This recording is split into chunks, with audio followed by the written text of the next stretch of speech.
Hello friends, welcome back to my channel.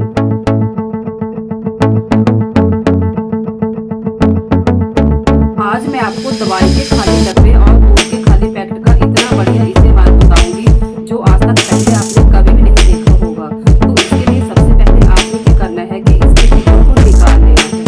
ये देखिए, जितना निकलेगा आपने उतना इसको निकाल लेना है। ये देखिए, ये पेपर का है, ये आसानी से निकल जाएगा।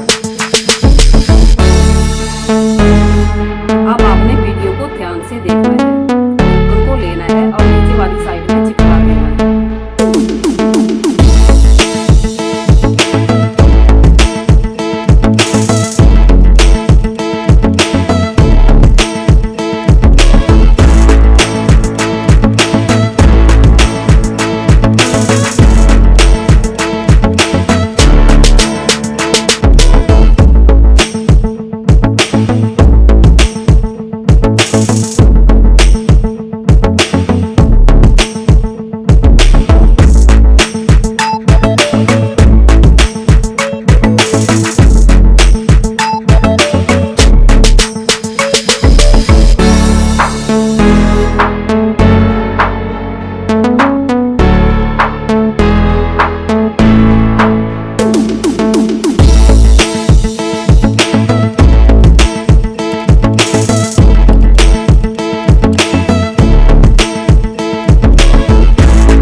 अगर आपको ये आइडिया थोड़ा सा भी पसंद आए तो प्लीज़ आप वीडियो को ज़्यादा से ज़्यादा अपनी फैमिली और दोस्तों से शेयर करें और चैनल को सब्सक्राइब करना बिल्कुल भी ना भूलें।